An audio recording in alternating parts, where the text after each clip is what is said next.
G'day, guys, and welcome to the Mindful Men podcast. My name is Simon Rennie, and today we're getting mindful about entrepreneurship. I think I said that right. And discovering time and money freedom that we often dream about.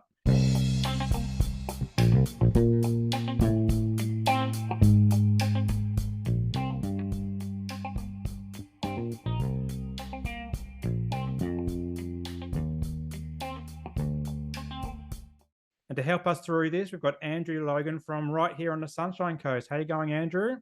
Yeah, great to be here, Simon. Yeah, I grew up on the Gold Coast. We've been on the sunny coast for 7 years now, I think.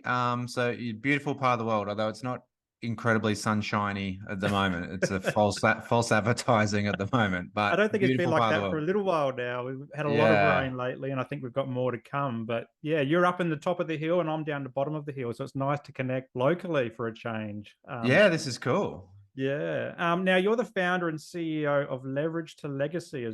Yeah, that's sort of the as we dig into the story more, just talking really about that legacy creation and how do we leverage what we're doing and turn that into legacy. So I thought it was a cool name for that umbrella term for what we do now and the sort of moving out of the norm and moving out of that sort of 9 to 5. And yeah, that's our life now, and hopefully we can help inspire more people.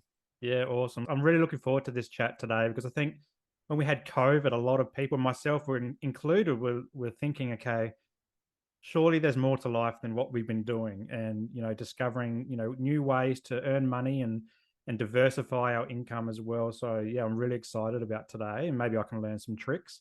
But I like to start off the show by just giving you the mic and letting you tell us a bit about who you are and where you grew up. You said from the Gold Coast, so yeah, life growing up and some of those key life events that kind of led to where you are today.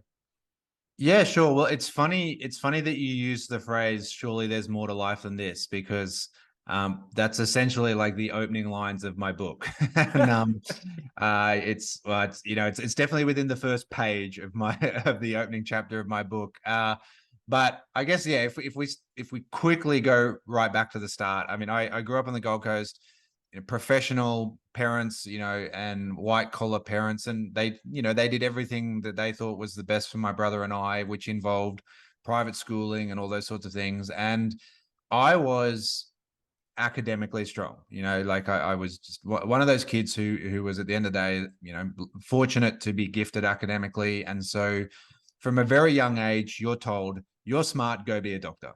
And I think, over the years, certainly looking back, my whole school life was about, well, you got to finish school, get good grades, go to university, become a doctor, become a surgeon, even, make you three or $400,000 a year as an orthopedic surgeon, hopefully get a job with the Australian cricket team or the Wallabies or something like that, as their surgeon, like a Peter Myers or someone like that, who was actually a good friend of mine's dad. But they sort of hit this point where you look back and was like, well, was it actually my idea, or did parents and teachers and friends and environment, all with the best of intentions, put it into your head that, hey, you're smart, the best way to then maximize that is to earn an income as a doctor? Hmm. So anyway, you do what you're told to do and you go to university, and that's when those first little seeds of doubt started kind of creeping up into the back of my head. And you're a couple of years into university and it's like, is this pathway actually the pathway I want to go down? Yeah. And as I said, like, literally, is surely there's more to life than this. And I started traveling a bit. I took some time off and I backpacked through the UK, through Europe, through America, like working and traveling around. And you start to sort of understand this seesaw almost of, well, is there money or life? And so I was actually studying physiotherapy as my undergrad degree, and I finished that and I started working with an orthopedic surgeon directly. And he sort of said to me, like, well, I can take you through the process, but I don't have much of a life. And he had a Yeah. very honest conversation with me. And that's when it started to think of, well, I want to see the world. I want to travel more. And fortunately, I was young and single, and I was good at my job and I had a good income. But I knew from a very early age, early 20s, that I didn't want to do this for the rest of my life. And I set myself the goal of being financially free at 33 because it sounded really cool. And it was like a nice hashtag. But essentially, I was about 23 when that it all started to really come together. And I was like, okay, you've got 10 years. Now, thankfully I was a, 6-figure earner. You're making money, you're single, live below your means, don't upgrade your life too soon or anything. Just live a simple life and use that good income that you have and start putting it to work and start investing. And that's really when we started going down that path. Now, a lot of lessons, and we can dig into a lot of them deeper. But the big thing then was when I met my now wife and we started a family, and that was really the big thing of, okay, truly understanding that as much as I could make money and as much as I even got to travel the world because I was working with athletes and I was working for the Australian Olympic ski team. So I was getting paid to go to Canada and, work with athletes and that. But my family was at home.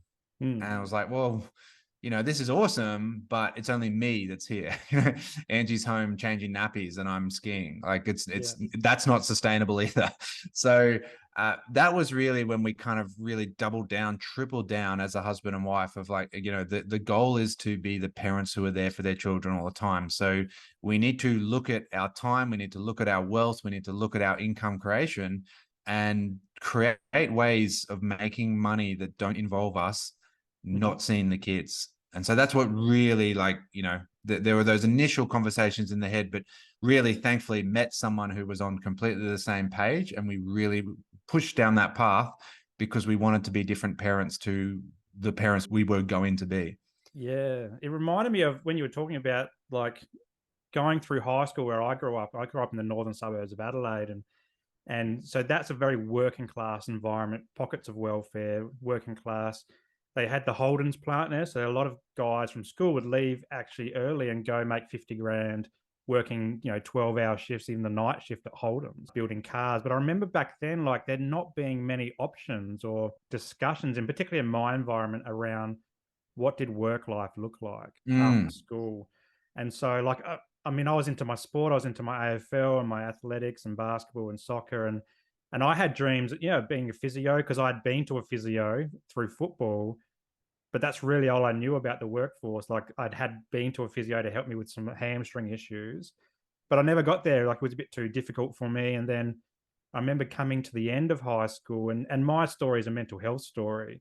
And I remember year 13, because I repeated year 12 and I did visual art in school. And I really found that was a great way to ground myself and get through things like anxiety. But then I came to a crossroad at going into university. So do I do visual arts, which I loved? Didn't know anybody who did visual arts as a career, or do I pick like a social science degree, which I ended up doing, because that could lead to a 9-to-5 job and have this idea of working in an office, white collar, not working in the Holden's plant like all my friends were, and maybe making $50,000 to $60,000 a year and having, mortgages and the Australian dream, as it were. So I did that. And I then had a 15-year career in the public service. And I've done all sorts of amazing things, but it never really filled me up, never filled my cup up. It never had me jumping out of bed at 6 a.m. doing podcasts like I am these days.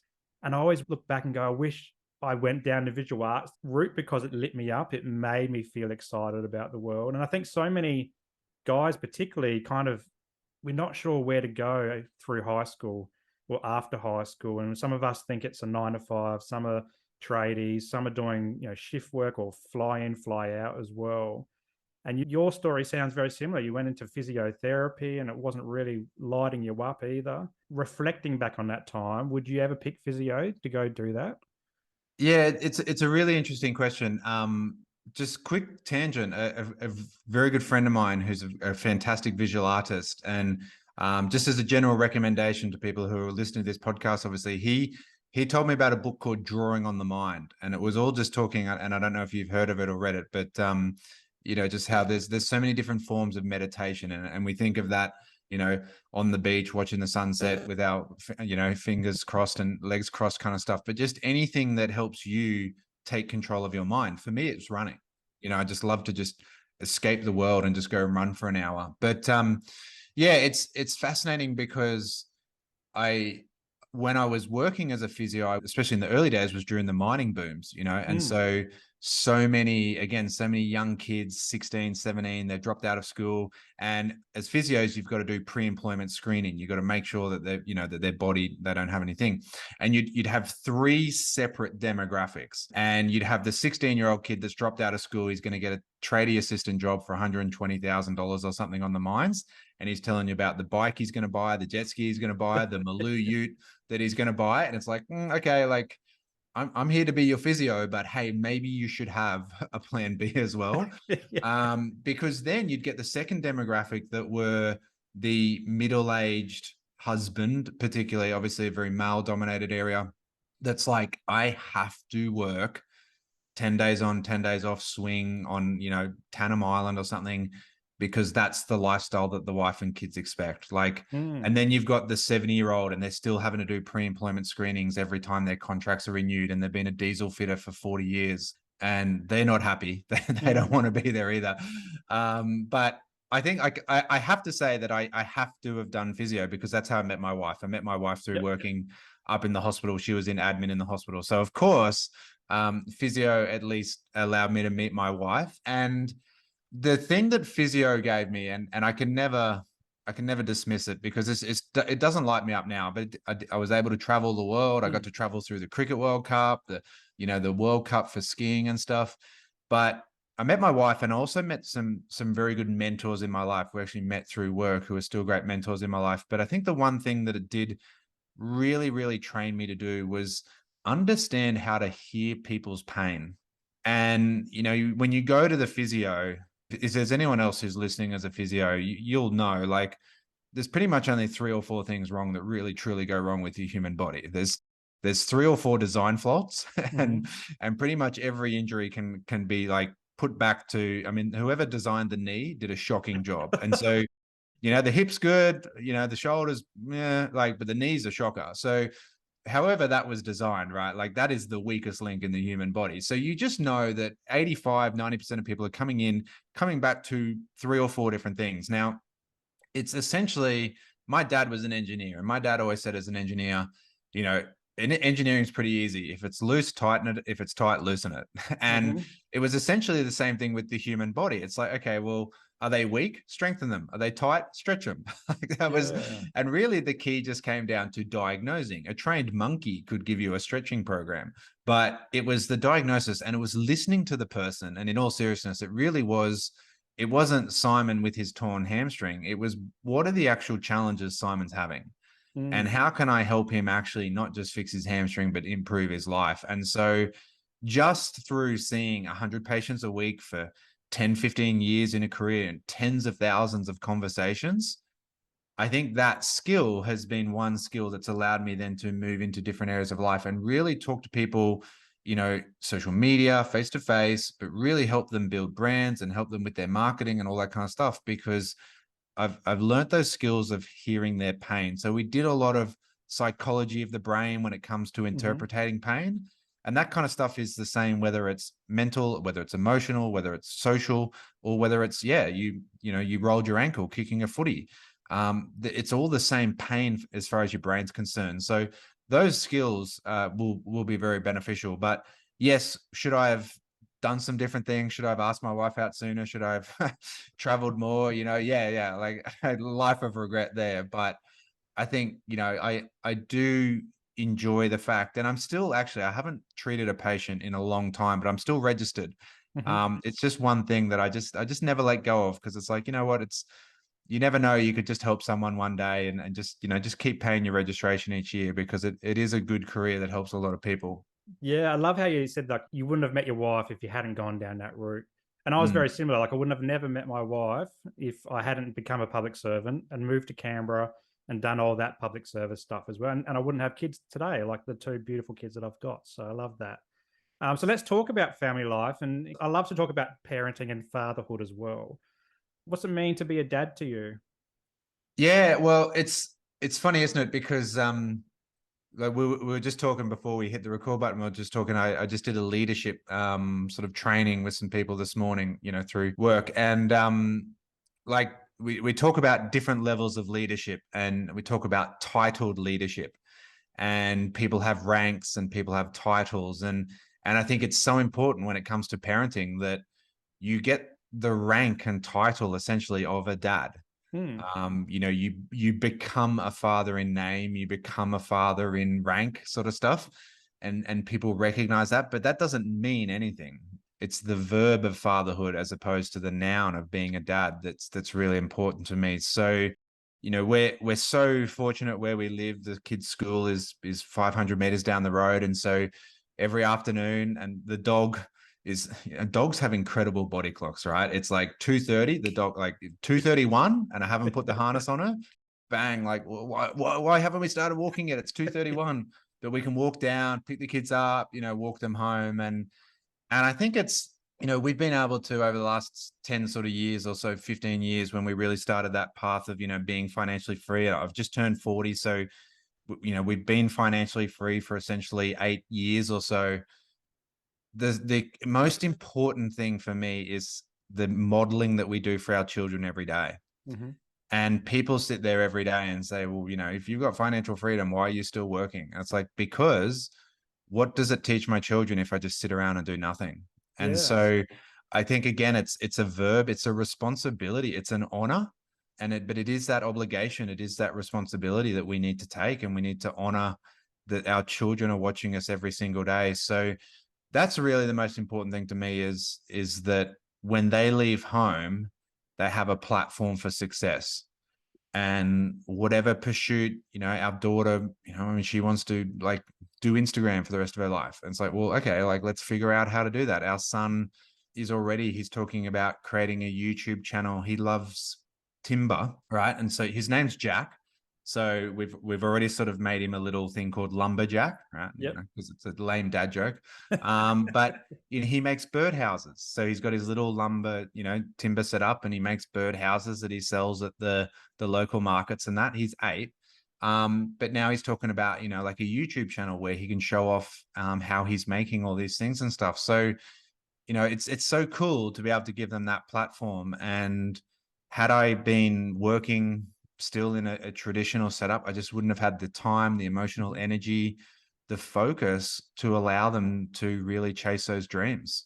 Yeah, I love that. I love that this Jack's vision of this YouTube. My son, he's right into Pokemon card on YouTube. He was on the podcast. He was on the Mindful Men podcast a way back, and he's keen to do another one about us opening Pokemon cards Yeah. on the podcast, which is really cool. Like that he can do that in this day and age, and have some fun with me to do that. And I've gone back into my Pokemon days, remembering high school and when they first come out, and we're talking about the same stuff. There's a really cool connection there that we've got through that kind of platform as well.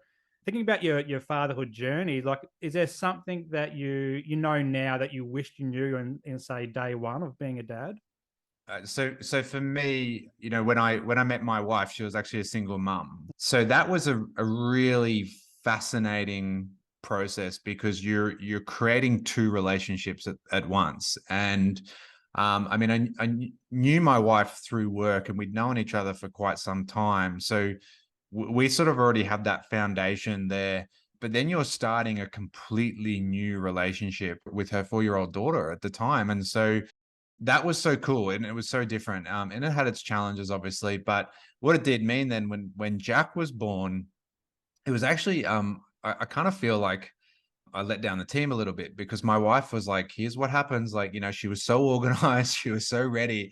And I just sort of like sat back and let her do it, and, contributed where I could. But I think that we're very, very fortunate to have, again, it would be hard to say that any regrets or not know anything, because through dumb luck or whatever, I'd built the foundations of our financial situation long before I met my wife, long before I became a father. And I always knew that when I did become a dad, I would have got myself into this situation where I could do it 100%. So that when Jack was born, I was in that final year of transition. So I was working 2 days a week as a physio as I was transitioning out of the business partnership I was in.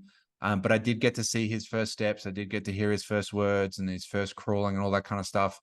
I guess the only regret would be that had I known, like, start a year earlier, and sell your business the day your son's born. I sold out of the business on his first birthday, but I really did enjoy, for my wife, she'd been a single mom for a very long time. And so she hadn't had a social life. And I had come from university and traveling around the world, backpacking, and even traveling with athletes. Athletes party harder than anyone I've ever met. I'll tell you that. Like, when, if you sacrifice for 4 years and then you have like one, like 23-second race or whatever at a World Cup, and your whole life, not 23 seconds, but your whole life is about a race that's under 60 seconds, right? And you've been training for it for 4 years, you party hard. So like when that sort of came along, and there was that, like, well, Angie, I want you to go out and do the social things and do that stuff that you haven't been able to do for years, because I'm kind of done. Mhm. And I'm actually totally okay with sitting at home, watching The Son of Mask and watching The Wiggles and really growing that relationship. And so, our daughter and I, we have this incredible relationship where we're able to, be really honest and open with each other. And it all just came back. We were just laughing about it just the other day of, times where we're up watching kids' movies at 3 a.m. together and stuff while we wait for mum to come home because she was finally able to, have a social life again. So yeah, that was always the most incredible part for me. Yeah. What was it like building a relationship with a 4-year-old? Well, it was interesting because, yeah, I think you have to give unconditional love, from day one kind of stuff. But it was obviously different because they're already at a point where they can communicate, where Mhm. they have their own personality, where they have their own, thoughts and beliefs starting to happen, obviously. So you can't just come in as an outsider and just expect things to be different or whatever. So, but I think we got along from day one, and in that regard, that I would come home, and again, like, Angie was a very busy, overworked single mom. So I could come in and provide that fun and, just take her to the park, or, take her to the trampoline or something, and just give Angie some time off and just some peace and quiet. So again, I got the easy aspect where I just got to do all the fun stuff. It's like, well, you relax and you have a little nap, and I'll go and, I've finished work now, and I'll go take her to the park for a while and stuff like that. So I mean, I can't dance, so that was one lack of thing. But growing up on the Gold Coast, Dreamworld was our babysitter. Growing up on the Gold Coast in the '80s, so a lot of road trips to Dreamworld and reliving a lot of those sorts of things in our childhood. So, great fun moments there. So many memories. Yeah. Yeah, cool. And tell me about Angie. Like, yeah, tell me about your relationship with her and how that's blossomed over the years.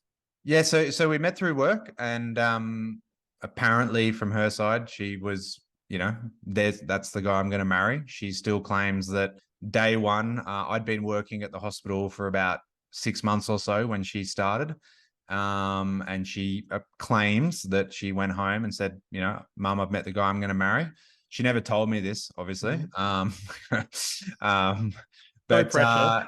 yeah, like, you could have told me. But yeah, I mean, there was an attraction straight away. And then, through life events on her side, she falls pregnant as a single mum. And so for me, there was like, well, there's an amazing girl, but, like, she's pregnant, so probably don't ask her out.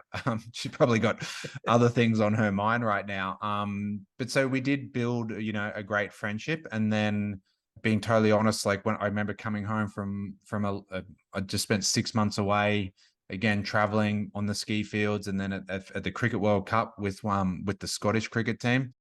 And there was sort of that, approach from her side. And at that point, it was like, look, I'm traveling the world. I don't know if I can give you what you and your daughter deserve. Mhm. So again, I probably ran away from that situation a little bit because my life was just too hectic and too, unstable, which is fine when you're 25 and single.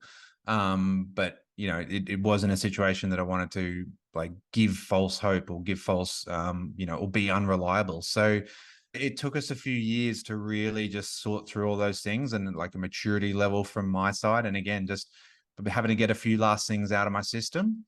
And again, now, like, when you look back and you put the red string together in hindsight, I totally love being a dad now, and I am very grateful, fortunate, grateful, and again, however, dumb luck, I did everything I ever wanted to do. Um, Yeah. pretty much before I turned 30 outside of being a dad.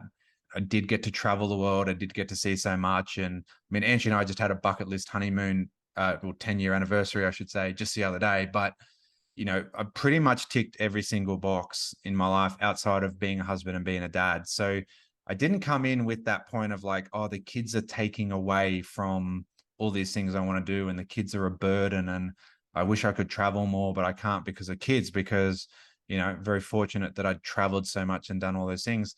And now incredibly fortunate that with our work and you know, with our business and that, I mean, we're going to New Zealand in a month, and you know, the guy sort of rang and said, can you come over and train leadership? And hey, we'll bring the kids, you know, we'll Oh, pay for the cool. kids to come out as well, because we know you're a package deal essentially. So the kids get a week off school, they get to see mum and dad work, you know, in our business sort of sense, and they also get to hang out in Queenstown for a week between our responsibilities. And that we get to take them around town and you know, take them jet boating. Jack wants to bungee jump.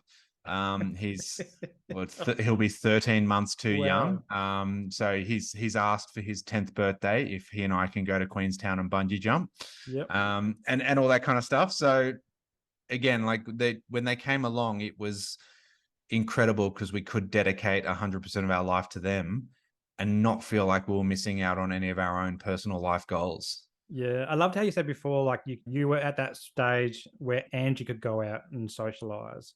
And Mm, there's a lot of families, like our family, like we don't have a huge network of support around us here on the sunny coast because we're not from here. And so for our first 4 or 5 years, like we've been doing it on our own. And so, but recently Rachel's been able to go out and she started playing netball again, and she's, you know, doing socialization stuff.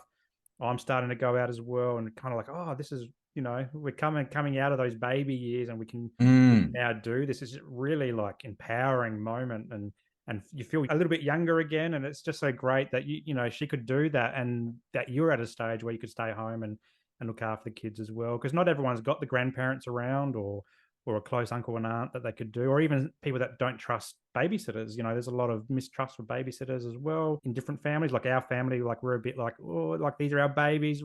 Can we leave them with a yeah. stranger? We're a bit worried about that type of stuff. So, but let's talk about work now. And I love this idea of being financially free at 33. Talk us through, like, why did this seed get planted in your mind, and like some of the, I guess, the challenges you found along the way and some of the triumphs as well.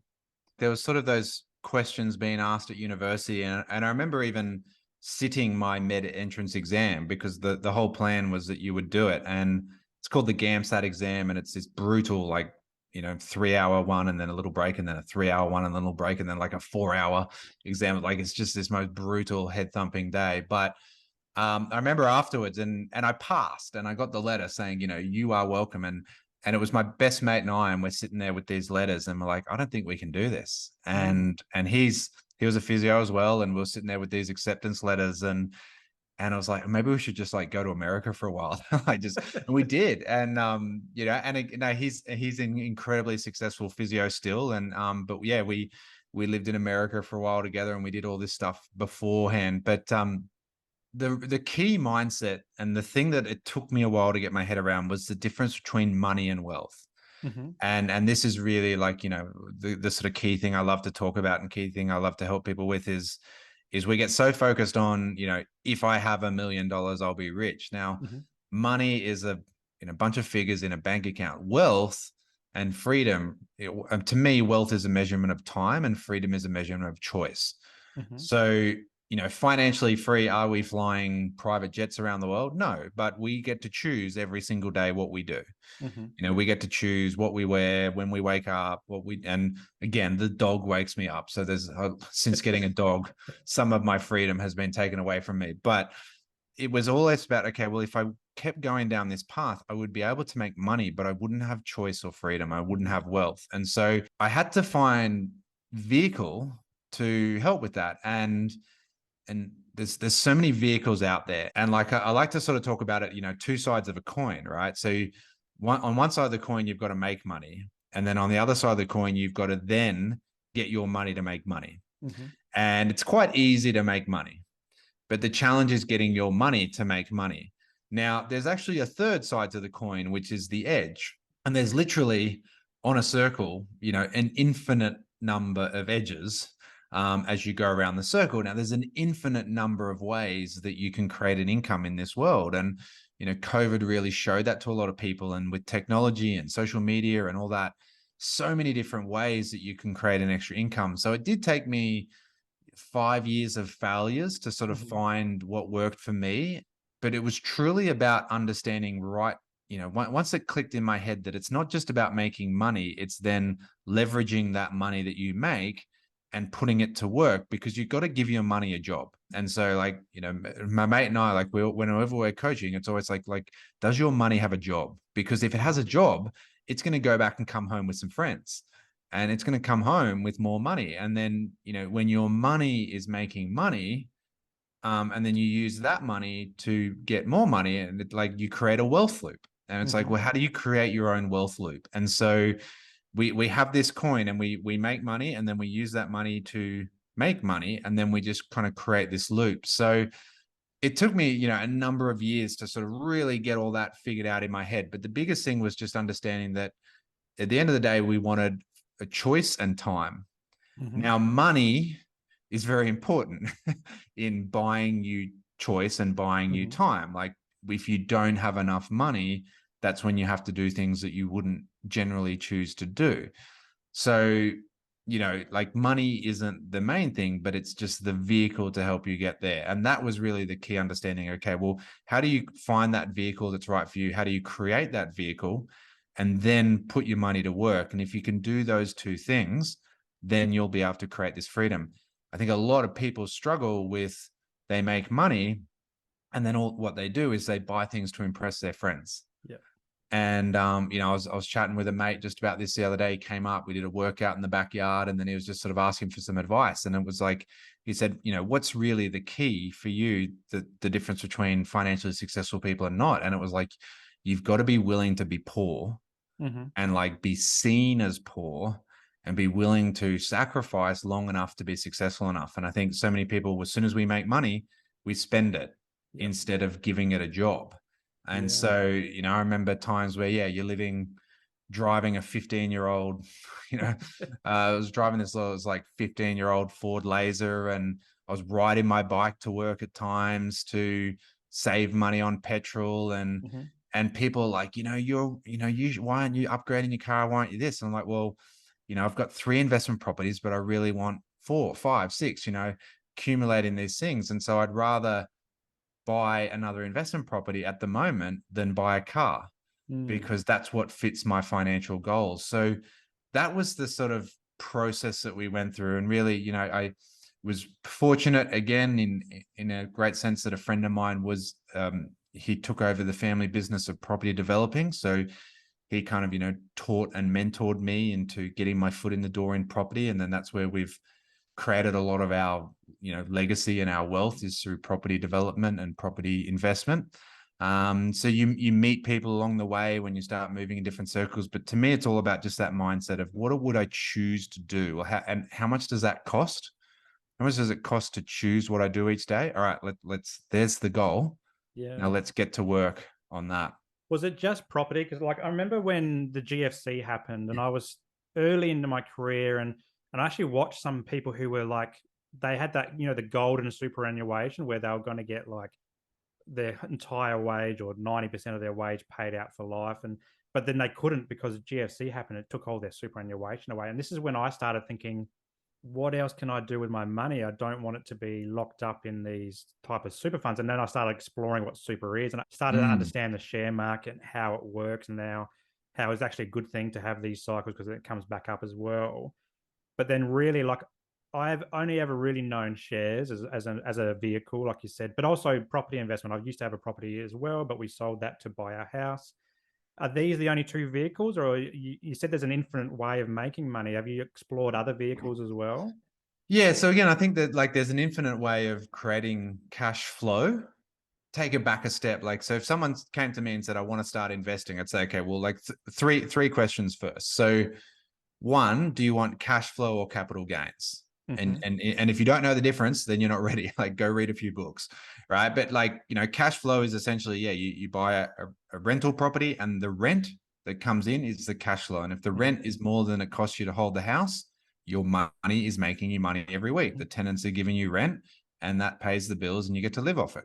Or you buy a stock and it gives you dividends, right? Or you can go down the capital gains path and you know buy for 10, sell for 20. Yeah. And you go down that path. There's commodities, there's crypto, there's forex, there's futures, there's options. Like again, there's so many infinite ways. Why are you investing is the key. If you're investing for cash flow, then don't buy commodities. Because like if you're going for capital gains, then yes, maybe commodities are a great thing for you. Second one is, are you actively investing or passively investing? So I like property because I want to put my brain, and I was just having a phone call with a real estate agent friend because she's like, oh, I've drove past one of your houses the other day, and what I'm thinking is like, and we can get this and we can get this development approval. And I'm like, you know what? I want to buy houses and then forget them because I use my creative effort. I use my creative genius elsewhere. Yep. If you want to buy it off me and do all that, you do it. But like for me, I want it passive. Yep. Now, you could, again, active, you could buy the property and renovate it. You could buy it and flip it. You could buy it and get a development approval, DA, and all that kind of stuff. Again, stocks, commodities, forex, and you can trade. You can actively trade these things, or you can just buy gold and stuff it in the safe and never touch it. And then the last question is, are you doing it for today, or are you doing it for 20 years? So again, for us, like the property is predominantly for the children. Now it does give us money. It's a cash flow, passive, long-term investment. It does give us short-term cash flow as well that we can live off. But really it's about buying houses, in Buderim 10 years ago that are now worth a significant more. Yep. And, in 10, 20 years time, we can give them to the kids kind of stuff. So you've got to ask yourself, well, why am I investing? Is it capital gains or cash flow? Is it active or passive? And is it for now or the future? And that will really help you direct the best thing for you. The reason I choose property is a couple of reasons. One, because my mate was a property investor. And so invest in what you understand. Don't put any money in until you actually understand how it works. So I understood property sooner because I had a mate who was actively in it.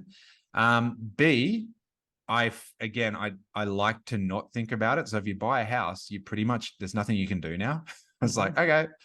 Like, whereas if you got a stock, it's really easy. And I do have some stock. And, like if you talk about like the percentage of your investment portfolio, like 95% of our money is in property.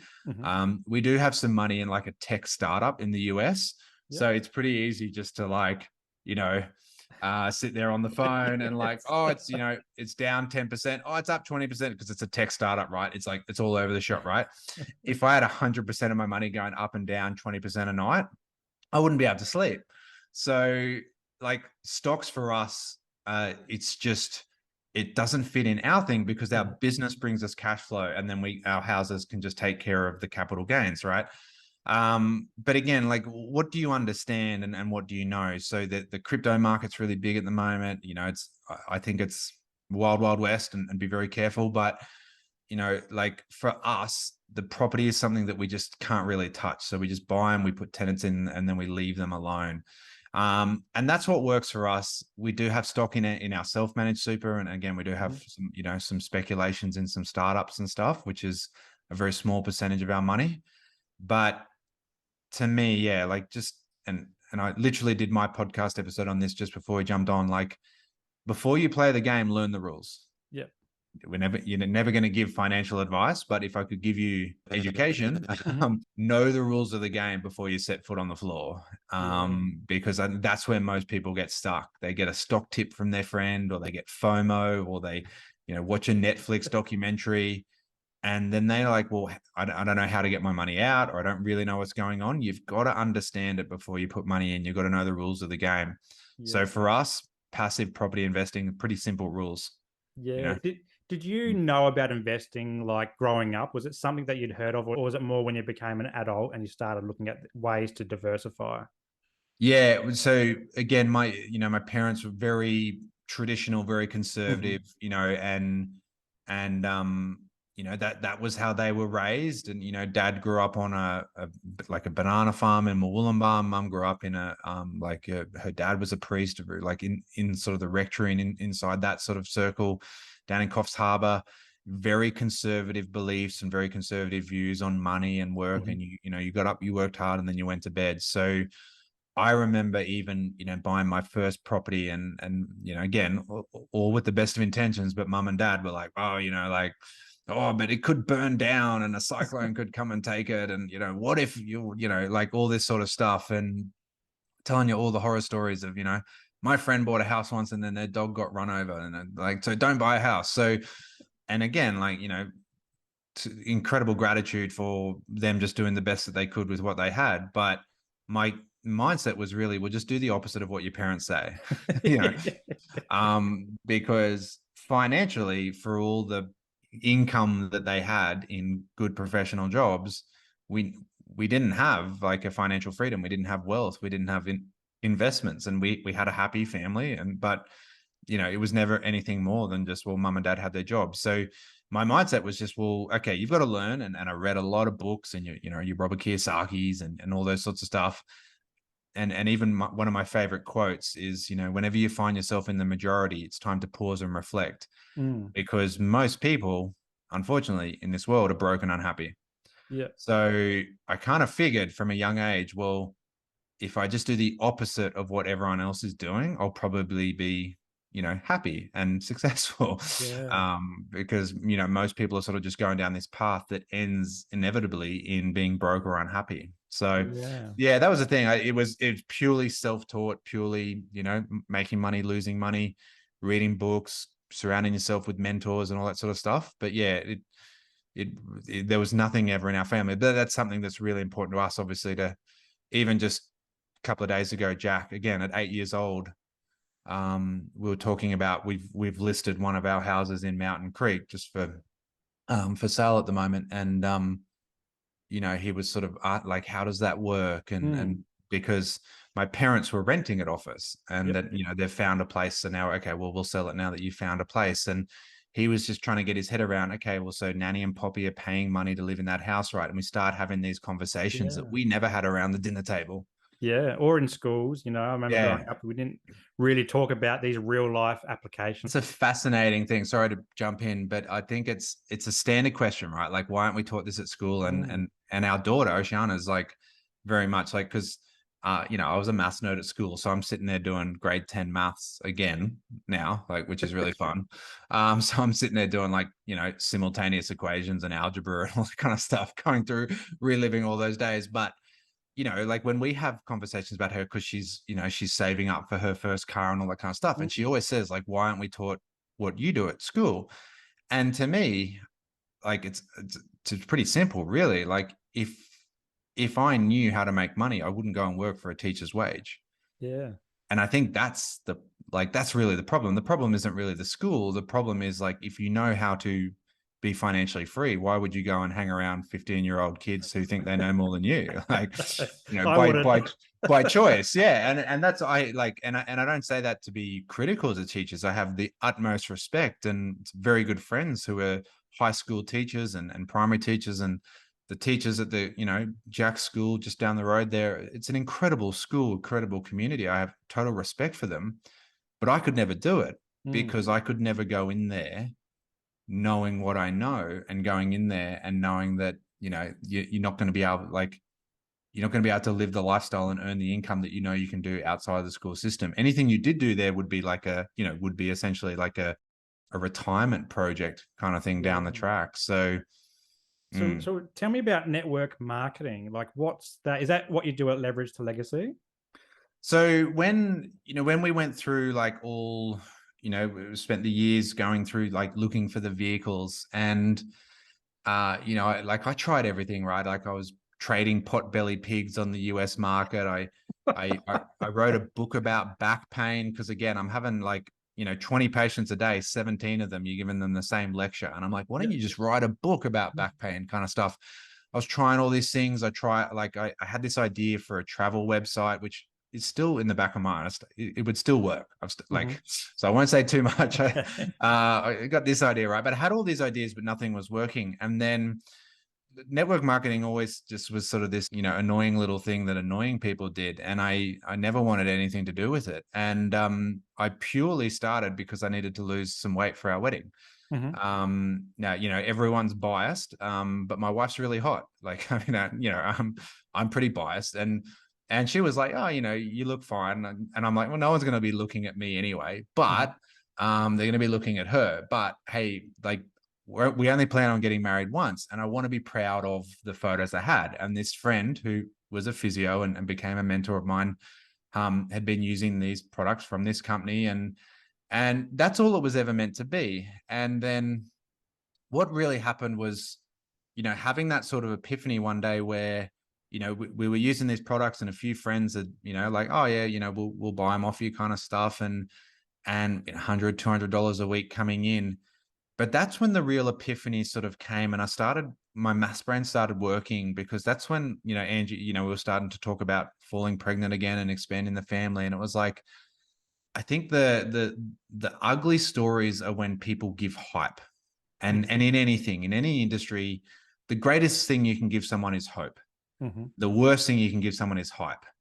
And that fine line between hope and hype is that, actually setting the right expectations and being realistic with things. And so we never came in with this mindset of we're going to be financially free in network marketing and, cars and walking across stage and all that kind of stuff. And, imagine what it'd be like all the fancy Mhm. stuff that you used to see on all the videos, and let's have, whiteboard presentations in the hotel meetings and all that kind of stuff. It was like, if you could just make $200 to $300 a week, and then you could use that $200 to $300 a week to create that next investment property, and then, you double down on that. And again, you then, that money then comes back, and you give that money a job, and you use that Mhm. money to create the next property.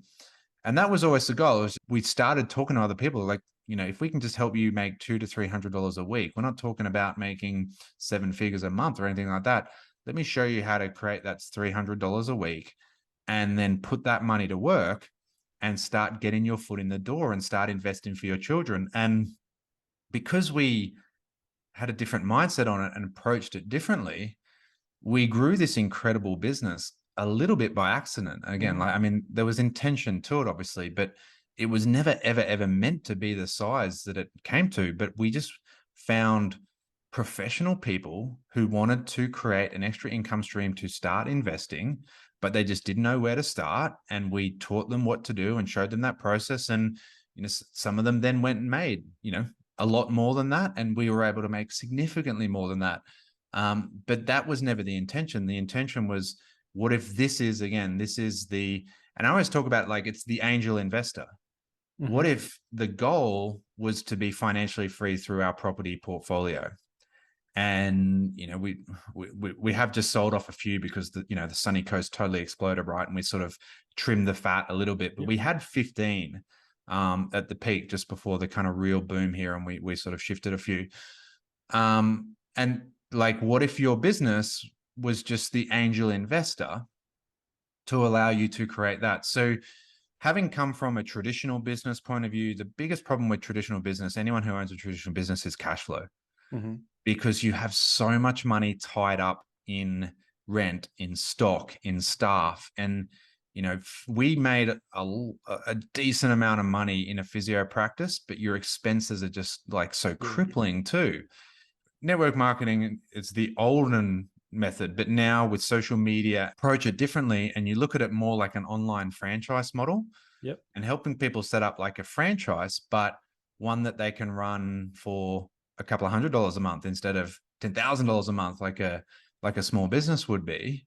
And if they're making $1,000 a month and it's costing them $200 a month to run, and we're making $200 a week extra, like, that return on investment, that profit margin, it's really hard to beat.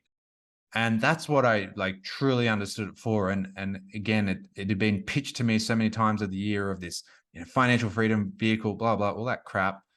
It's a cash flow model. It's a Mhm. high profit margin cash flow model that allows you to quickly create cash flow. And if you put it to work, then you can start to create things. So the true business now is teaching people that process. So, Yeah. through my podcast, through my YouTube, through my books and stuff like that, is teaching people that process of not coming into this expecting to be a millionaire, but actually let's show people how to be financially free through an extra $300 to $500 a week. What if we Yeah. can help you make $1,000 a month and then show you how to create your financial freedom from that? Because to me, that's not just, network marketing. Most things aren't selling that. Most things are like, here's how you make $1,000. What if we got to show people the other side of the coin? We're going to say Mm. to them, okay, well, like, let's actually then put that money to work and create it. And so it was interesting because, yeah, we got married just before I turned 30, or just after I turned 30, sorry. So I joined like 3 or 4 days before I turned 30. So again, this whole goal of being financially free at 33, and we managed to sort of do it within about 2.5 years Hmm. once we found this vehicle, and we just saw this vehicle differently. We approached it differently, and we were able to create some very abnormal results and that was allowing us to create an incredible income and cash flow, which we were then able to turn into a great property empire and allowed us to be financially free, minus 8 years now. So, Yeah. which is incredible. It sounds incredible. It sounds like an Mm. amazing, journey you've been on. What's it like being like working in a family business in this environment? Like, husband and wife doing it together. Yeah, well, it's fascinating, and that's actually our second book. Is so shameless plug coming. So my first book was called The Way Out, which was Yep. like, and to me it was just sort of that picture of the guy standing there at a crossroad, and there's like, big city there, and there's a fancy Fijian island over there, and so then the second one was called The Way Out Together, and Mm. it's all about building a business as a couple, and it's fascinating because it is a business of recognition and a business that, when you do well, you're up on stage, and I happen to present fairly well. So I do spend a fair bit of time up on stage teaching and coaching, and I love it, and I do genuinely love it. So people would always be coming up to us and like, I wish my husband would do this with me, or I wish my wife, Mm. and I would always be like, are you sure? Like, because it's not the easiest thing in the world, right? And anything takes work. And Angie and I are polar opposites, which means we can cover each other's weaknesses, but it Mm. also means we come at problems incredibly differently. And so communication has to be the number one skill in your business, and communicating as a couple. And so to me, like I've always said to people, in all my years as physio, Angie worked in the hospital when I was in the hospital system in my early years, and then I moved into private practice. But she was in administration, so she wasn't a health professional. She was in admin, right? I never came home and was like, Angie, why aren't you being a physio with me? Mm. Like you're crazy.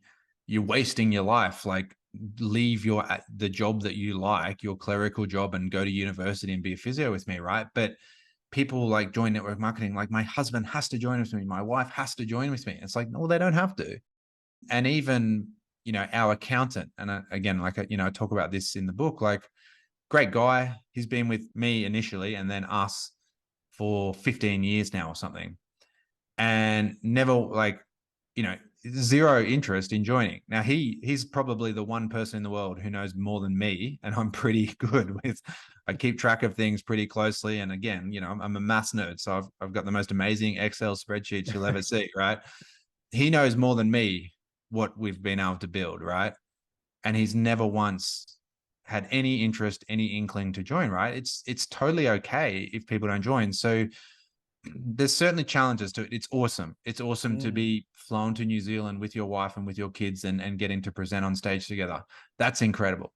And we've been able to see some incredible parts of the world together. We've been able to do some really cool stuff, but it's all based on incredible communication, which is, and spoiler alert, that's really the last chapter of the book, is building a business with your spouse is really no different to building a great relationship. It takes communication, it takes sacrifice, it takes commitment. And if you look around and you look for excitement outside of your relationship, that's how things go wrong. Yeah. If you don't communicate with your wife or partner, like that's where things go wrong. If you don't actually make sacrifices for each other and respect each other's needs, that's where things go wrong. And that's the same whether it's business or relationship. So I sort of would always say to someone, if you want to build a business with your partner, whatever industry, whatever you're doing, it's a magnifying glass at the end of the day. Like, think about it like a magnifying glass, because if you do have great communication, if you do have a great balance of skill sets, if you do have, good discipline and work ethic and time management, you will magnify something amazing. But if there are cracks, they're going to come out. They're going to be magnified. And when the spotlight's on, those cracks really start to come out. So just be conscious of that. Be aware of that, you don't have to do every single thing with your partner, and still be able to create a great life together, to create a great empire together. And, our accountant doesn't have to join our business to be an incredible part of our empire that we're building. And he does his own thing and we do our own thing. And that can be okay with your partner too. Yeah. It's fascinating because like we often, like Rachel and I, like we often think about doing business together. So I've just started my business doing therapy on the sunny coast here. But I'm the creative and she's the logical one. So I'm the guy out there splashing cash, and she's the one like saying, "Stop splashing cash. You're not going to survive as a business owner if you keep doing this type of stuff." But I'm like, "Oh, but this is exciting." So yeah, we like, and then I often think like, how would we go when she finally gets to that point where, because she doesn't want to work in her 9 to 5 job for a long time, and she's got dreams of having her own business as well, and like, yeah, I always often think, is that going to be the best idea? But I think it's, as you said, it's having that open communication and kind of being on that same page, business planning together, and Yeah. leveraging off your unique skills that each of you bring, as opposed to trying to butt heads and keep your pride and keep your baby all wrapped up. And yeah, Yeah, you've got to let ego go aside. But Angie and I are the total opposite. Like, she'll come and be like, what would be a great idea? We should do this. yeah. And then she just sort of wanders off. And it's like, okay, so then I'll spend like the next 6 months with the actual processes of putting it all together. We're very blessed to have a nice big block over the hill. So we have leadership retreats at our house, and we have, they bring in little cabins and stuff and put cabins in our yard for the week while we have people here. And, like, that was an idea of hers. And then it sort of gets to like the day before and she's like, it's not really what I imagined it to be. And it's like, I haven't heard from you for 6 months. Like, you just kind of implanted this idea and then wandered off. So, but yeah, so it's communication. It's fun, but you've certainly got to sit there and division of labor, like who is actually good at certain things, who has a superpower here and who doesn't. And she has superpowers that I don't have, and vice versa. So you have to know that and play to your strengths. Yeah, I love that. Now, Andrew, how could people find you if they want to work with you or read up more about you, get access to your books? Where's the best place for them to look? So simplest place is probably to go to my website, which is andrewlogan.net. I couldn't get .com, unfortunately, because there's a sculptor in New York called Andrew Logan, who was sculpting before I did anything important. But yeah, andrewlogan.net, and like on the landing page there's some like links to my social media, to my Facebook, Instagram, YouTube, podcasts, and so you can, if you're after some free info and content, you can just go there. There's some free just little business blueprints and stuff that you can download off there. That's the simplest way. And yeah, and then if you see me on Facebook and shoot me a message, then I'll definitely respond. Awesome. And I'll get the links from you to put in the show notes. If anyone wants to look you up, they can. And the last question I'll ask you is, I like my guests to plug something that makes them feel good. So it's kind of like a pay it forward. It doesn't have to be anything related to what we've talked about. So it could be your favorite TV show you're watching at the moment, or something you're listening to, something you've read recently, or even just a self-care activity that you like to do. That's a really good question, because it would be really hard to isolate it to one thing. I guess I mean, if we talk about, if we just talk about most dads listen to this and sort of men's health and that, and we did really touch on it before. If we just talk from a physio background, as far as men's health, and especially when we do become dads, and that it's easy to lose ourselves a little bit in that. And people will be like, I would stand in front of a bullet for my children. Well, I would also eat 5 healthy meals a day and exercise for my children. It's about doing it for them, not instead of them. And so when it comes to like healthy eating and healthy lifestyles and all that kind of stuff, there are a million ways to do it. just find whatever works for you. Mhm. Certainly in my sports physio day, that was like the most commonly asked question: what's the best exercise? What's the best diet? The one that you can do every day Yeah. is the best. And so if it's yoga, if it's supping, doing stand-up paddleboarding the other day for the first time, tried that kind of stuff. That was really good fun when we were on holidays. And, whatever it is, I like to CrossFit. Mhm. And I've been doing that for 12, 15 years now. It was running before that. It's CrossFit now. If you want to eat keto, if you want to eat whatever, just find the thing that you can do consistently and that you enjoy. Mm. And that improvement in your health, your mental health, your emotional health, all those sorts of things will help you become, a better father, a better role model, all those sorts of things. So, and then I just read The Compound Effect too. That'd Mhm. be a very simple, very easy book that covers a lot of those principles, The Compound Effect. Yeah, cool. I love that. Like, do the thing that gives you joy, because like we often, as we get into adulthood, we lose touch of things that bring us joy. So I think it's a really good point that you've got there. Yeah, Andrew, I really loved our chat today. I think we could have gone on and on and on. I'm really keen to unpick your brain, but I'll let you go because I know it's school pick up soon, and your dog's probably waiting at that door, ready to Yeah, go she'd be down the bottom of the stairs waiting patiently. She's all right. But thanks so much for your time. I really appreciate you coming on and sharing, your story. Yeah, not a problem, mate. And thanks for everyone who's listening.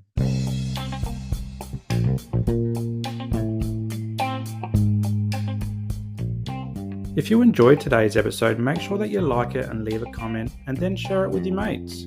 Also, subscribe to the channel and hit that notification bell so that you don't miss a moment of future episodes to come.